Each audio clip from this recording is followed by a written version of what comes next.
त्या कडक सूचना प्रशासनाला देण्यात आलेल्या आहेत।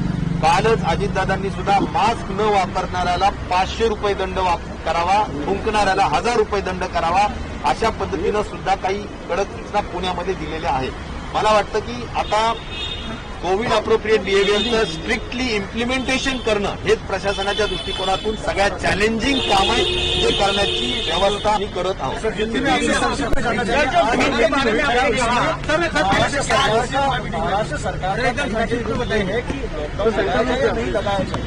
देखिए, आज जो हमारी माननीय डिप्टी सीएम के साथ जो हमारी मीटिंग हुई, स्वास्थ्य मंत्रालय और फाइनेंस सभी लोग थे, जिसमें 2-3 इम्पोर्टेंट निर्णय ऐसे लिए गए हैं कि जिस तरह से संख्या बढ़ रही है, तो संख्या बढ़ रही है तो संख्या के माध्यम से निश्चित तौर पर उसकी चिंता जरूर है, लेकिन जो डिसीजन हमने लिए है उसमें आईसी पे बहुत ज्यादा एम्फेसिस या बहुत ज्यादा जोर दिया गया है, जिससे कि लोगों को पता चले कि किस तरह से अपने आप को हमने सुरक्षित करना चाहिए और संसर्ग या संक्रमण को किस तरह से रोकना चाहिए, इसका शिक्षण हमारे सभी लोगों को मिलना चाहिए। इसीलिए इंफॉर्मेशन एजुकेशन कम्युनिकेशन के तहत हम बड़े जोरों से हम ये सभी लोगों को ये कहना करने वाले हैं।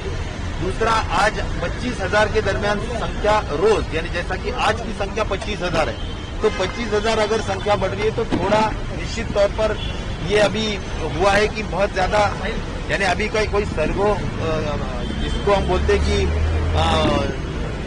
हमने कोई सर्वे किया नहीं है, लेकिन एग्जैक्टली कम्युनिटी स्प्रेड निश्चित तौर पर हुआ होगा, ऐसा एक अंदेशा लगाते हुए हमने ये भी निर्णय लिया है कि थोड़ा कांटेक्ट ट्रेसिंग का जोर कम करेंगे, लेकिन ज्यादातर हम अभी आईसी हो या होम क्वारंटाइन जो लोग हैं उसके ऊपर बहुत ज्यादा मॉनिटरिंग प्रॉपरली होना चाहिए, उसका माइक्रो प्लानिंग करने का काम भी निश्चित तौर पर हुआ है। नंबर 3, इसमें यह भी हुआ है कि टेस्टिंग के हद तक हमारी जितनी भी पोटेंशियल है वो पूरी पोटेंशियल हम यूज कर रहे हैं। उतना पोटेंशियल करीबन 1.25 लाख से 2 लाख टेस्ट रोज होना चाहिए, यह भी इसमें निर्णय हो चुका है। और ज्यादातर हम अभी जोर लगाएंगे रैट पे, यानी रैपिड एंटीजन टेस्ट पे। तो रैट के ऊपर ध्यान अगर करना है तो एक है कि उसका एक लाकुना यह है कि कोविन से वो कनेक्टेड नहीं है, और कनेक्टेड न होने की वजह से रैट में पॉजिटिव आने वाले लोगों की मालूमात नहीं मिलती है, और इसीलिए रैट की मालूमात भी मिले, यह फार्मेसी लोगों को भी हमने, फार्मासिस्ट को भी बोला है, फार्मेसी शॉप वालों को भी, और हर चौक में बड़े मेट्रोज में जो कियोस्क लगाने वाले और कियोस्क के माध्यम से भी हम टेस्टिंग करने वाले, उसका भी रिकॉर्ड जनरेट होगा। तो आरटीपीसीआर तो हम पूरा पोटेंशियल यूज करेंगे, लेकिन रैट का भी हम मैक्सिमम यूज करते हुए आइडेंटिफाई करने का काम जोर से करना, यह भी निश्चय हुआ है। रहा सवाल एस जीन आइडेंटिफिकेशन के बारे में, उस पे ज्यादा जोर न देते हुए जितना हो सकता है उतना जरूर करना है, लेकिन उस पर बहुत ज्यादा जोर नहीं देने की जरूरत। जो भी कोविड पॉजिटिव आता है उसका सिम्टोमेटिक ट्रीटमेंट करने का निर्णय टास्क फोर्स के माध्यम से हुआ है, वही हम महाराष्ट्र में सभी लोगों के लिए जारी करेंगे। ट्रीटमेंट के हद तक खासतौर पर मोनोली पिरावीर के हद तक जो अभी आज जो स्कैरसिटी है, कमी है, तो उसके बारे में तो हमने केंद्र शासन को इतला की है, लेकिन फ्लैविपिराविर जो आज 90 लाख टैबलेट्स उपलब्ध है जो एंटीवायरल है, तो उसका यूज करने के लिए भी निश्चित तौर पर मान्यता दी गई है। रहा सवाल एंटीबॉडीज, कोलोनल एंटीबॉडीज के हद तक भी अभी यूज नहीं करना चाहिए, ये भी निर्णय हो चुका है। एचआर जो है ह्यूमन रिसोर्स, उसके माध्यम पे जैसा अभी 3 कैटेगरीज होते हैं, सीसीसी, डीसीएचसी और डीसीएच, तो उसमें सीसीसी का पूरा खर्चा ह्यूमन रिसोर्स का जो भी लगेगा कलेक्टर्स को एम्पावर किया गया है, और एसडीआरएफ के फंड से वो खर्चा करने के लिए मान्यता दी गई है। रहा सवाल डीसीएच और डीसीएच का, वो 100% पब्लिक हेल्थ डिपार्टमेंट उसके ऊपर जो भी खर्चा है या ह्यूमन रिसोर्स लगाना है वो निश्चित तौर पर उस पर अमल करेगी। वैक्सीनेशन यही हमारी आज का सबसे अहम मुद्दा रहेगा, और वैक्सीनेशन जो लोगों ने जिसका हुआ नहीं है उसका कंपलसरीली किस तरह से हम कर पाएंगे, यानी उनको समझा के किस तरह से हम कर पाएंगे, यह करना बहुत जरूरी है। इसलिए बहुत स्ट्रांगली एग्रेसिवली हम वैक्सीनेशन के हद तक काम करने के निर्णय लिया है और सभी कलेक्टर्स और कमिश्नर्स को यह इत्तला की गई है।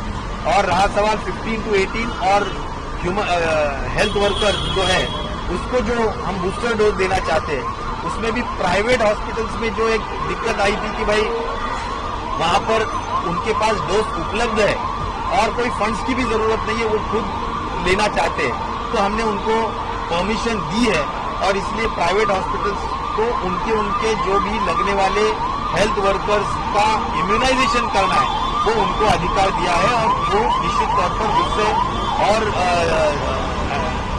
ये जो प्रोसेस है वो एक्सीलरेट होगा और उसको गति प्राप्त हो निश्चित तौर पर होगी। सर, केंद्र सरकार ने जो फंड दिया था उसमें 0.3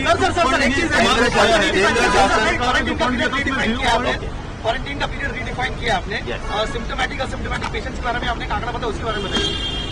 अभी जो संख्या आई है उसमें 25,000 भी अगर है तो भी करीबन 90% एसिम्टोमेटिक है। इसीलिए ये बहुत ही एक मैं तो ये बोलूंगा कि जो थर्ड वेव का जो अंदेशा हमें लग रहा है उसका जो एसिम्टोमेटिक का प्रमाण है निश्चित तौर पर बहुत ज्यादा है।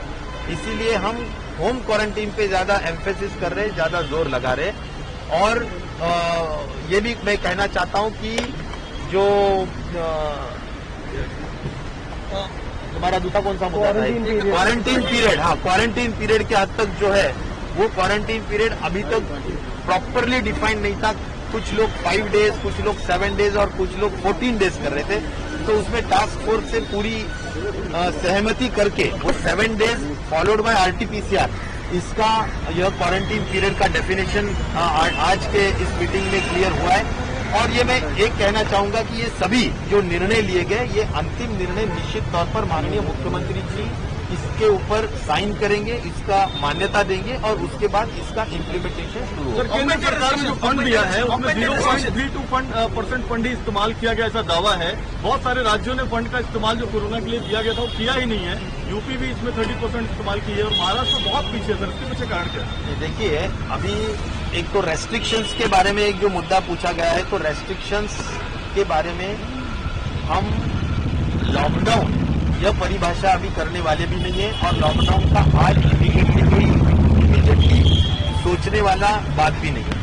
लेकिन निश्चित तौर पर रेस्ट्रिक्शंस को और ज्यादा अच्छी तरह से इम्प्लीमेंट करना, यानी जो निर्बंध लगाए गए उसको इम्प्लीमेंट करना, ये चैलेंजिंग काम है और ये होना जरूरी है।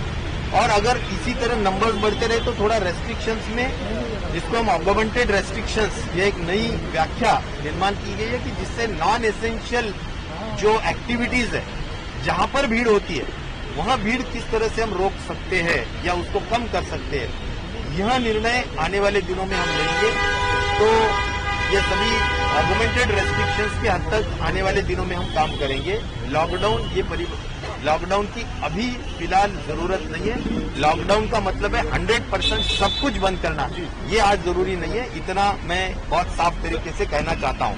रहा सवाल जो ECRP यानी इमरजेंसी कोविड रिस्पांस प्रोग्राम 2, ये जो केंद्र शासन ने, स्वास्थ्य विभाग ने कुछ निधि हमें दी है, निश्चित तौर पर यह निधि का जो अप्रूवल है वो अप्रूवल सितंबर एंड को मिला है। यानी अक्टूबर, नवंबर, दिसंबर, ये 3 महीने में हमने इस निधि का जो नियोजन मान्य किया था, वह नियोजन के हिसाब से हमने ये पूरा निधि जो जिलों में हमने ये प्लान में PIP में जो मंजूर होके आया है, ECRP में जो मंजूर होके आया है, उस डिस्ट्रिक्ट को ये सब निधि या फंड्स हमने एक्चुअली डिसबर्स किए हैं।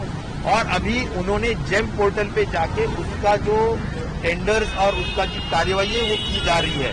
100% हमारे जो ACS है mister doctor Vyas, additional chief secretary public health department, उन्होंने उस मीटिंग में आश्वासित किया है कि आने वाले 15 दिन या महीने भर के अंदर निश्चित तौर पर ये सभी खर्चा बहुत गति से होगा।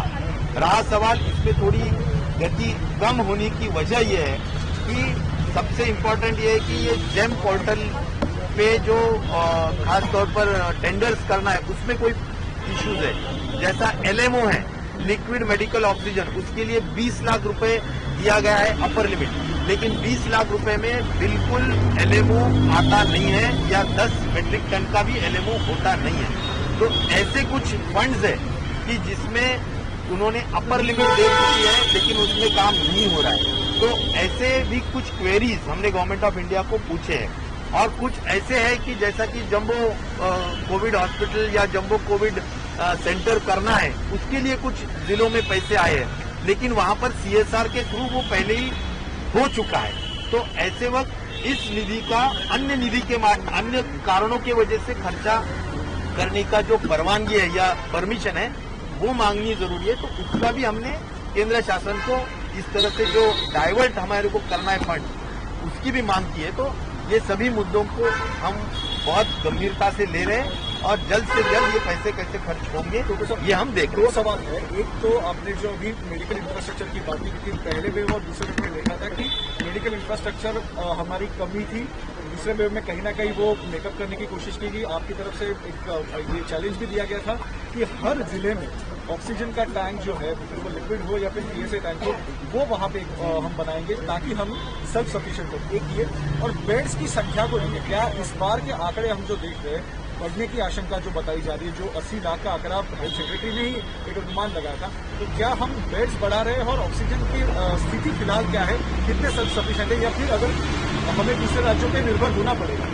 देखिए, बेड्स के हद तक मैं ये बोलूंगा कि बेड्स के हद तक पूरे देश में जितने बेड्स है उसके 25% बेड्स महाराष्ट्र में है। और अभी ईसीआरपी जो अभी हम जिक्र कर रहे हैं जिसका, उसके माध्यम से भी बेड्स बढ़ाने के लिए जो भी निधि प्राप्त हुई है उससे भी और भी बेड्स बढ़ाने के लिए कोशिश की जाएगी। लेकिन बेड्स ये बिल्कुल आज प्रॉब्लम नहीं है, क्योंकि हॉस्पिटलाइज्ड होने की जो संख्या है वो 5% तक भी नहीं है, यानी जो गंभीर जिसको हम आईसीयू और जिसको हम वेंटिलेटर लगेगा उस तरीके।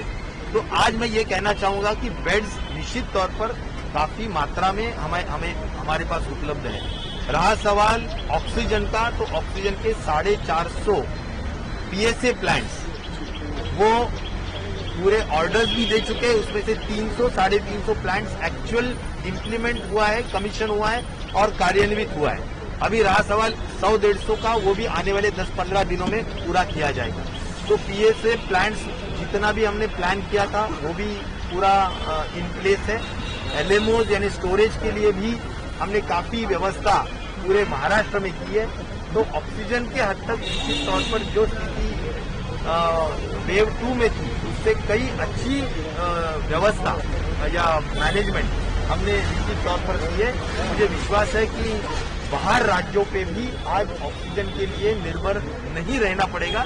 ऐसी व्यवस्था आज तो भी है, आगे आने वाले दिनों में मैं नहीं बोल सकता हूं, लेकिन आज तो भी जो अंदेशा लगा रहे हैं और जिस तरह से कहा जा रहा है कि खासतौर पर ओमाइक्रॉन ये माइल्ड तरीके का असर करने वाला वेरिएंट है, तो उससे हॉस्पिटलाइजेशन नहीं होने वाला, ऑक्सीजन नहीं लगने वाला या वेंटिलेटर पे लोग नहीं जाने वाले, ये जो एक अच्छी बात ओमाइक्रॉन के हद तक मुझे लगता है थोड़ा आधार देने वाली या सहारा देने वाली, मैं तो वो बोलूंगा ये जो बात है, उससे निश्चित तौर पर आज की जो व्यवस्था है हमारी काफी सर, मंत्री एमएलए हुए, हम देख रहे हैं बड़े पैमाने पे वो भी अफेक्टेड है, पब्लिक में वो भी ज्यादा पैमाने पे जाते हैं, लेकिन आज भी बहुत से ऐसे इवेंट पब्लिकली हो रहे हैं कि ऐसे आप देखते हैं पूरे चीजों पर जहाँ पे मंत्री और एमएलए की आज करीबन अभी तक सिर्फ 4 और 5 मंत्रियों ने आज करीबन 10-15 के हद तक मंत्री भी पॉजिटिव आ चुके हैं जो मेरे पास रिपोर्ट है, और करीबन 60-70 एमएलएज